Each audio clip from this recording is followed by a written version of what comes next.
This is a bit strange. I can't get the camera far enough away to get good composition without holding it like really far out, and I'm afraid I'm gonna trip because I'm walking through the woods. Hey Caitlin and everyone else watching, your favorite Ginger here, and I'm in Turkey! I've been in Antalya for the past 2 weeks, and in just a couple of days I'm going to Ankara, so I thought I'd send you a video letter and let you know about my first impressions of Turkey and Antalya. Now in Antalya, I'm really close to the Mediterranean, like literally 10 minutes away, and being that close to the sea, almost everything is wet, almost all of the time. This includes indoors. For real, I wake up, I feel damp. Being so close to the sea also means that it's quite warm here. It's almost February and it never really gets colder than 50 degrees, which also means that oranges grow here, which is really bad for my self-control. Being in the city feels a bit similar to India in that there are lots of people, lots of stalls selling food, and lots of signs that I can't read. This is a random cool little thing out in the woods. Turkey's full of cool little things. Since I'm going to be in Turkey for so long, I'm trying to learn Turkish. Now, I haven't tried to learn a foreign language since high school, which was like 3 years ago. I feel old.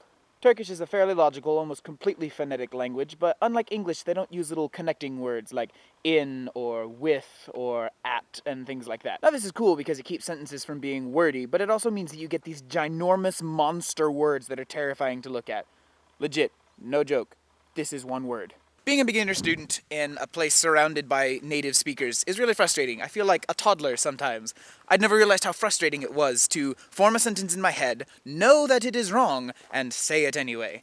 I'm doing my best to learn the language, but, you know, languages are hard and I'm impatient, so frustration. But I do start formal language learning once I get to Ankara in a few days, so that'll be great. Time here in Turkey has a different meaning as well. If someone tells you that they'll meet you at 2 o'clock, they could show up at 2, or 2:10, or 2:30, or 3. That's just how they be. It also means they're generally less stressed about time. Sort of. So I'm living with a group of students here in Antalya, and let's say we need to leave about 6 o'clock. Everything's fine and chill and dandy and mellow up to about 5:50, then everything hits panic mode. Panic! Everybody's like scrambling around and running for their stuff, and we all get it together, and we'll probably leave somewhere about 6:15, which honestly is better than I generally do in the States, so kudos to them. Since this is my third letter to you without a response, I am forced to conclude that you're dead. This is my posthumous letter to you, dear sister.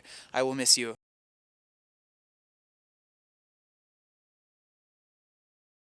Go! Cameron, Cameron, Cameron, Cameron, Cameron, Cameron!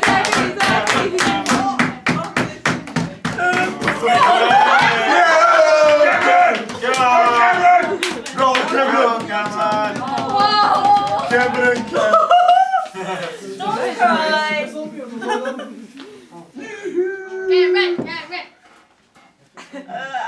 Okay, so Zachary has swallowed but did not manage to swallow the whole thing. If Cameron can swallow, he is the default winner. Lick it up, Zach, lick it up! Look at that!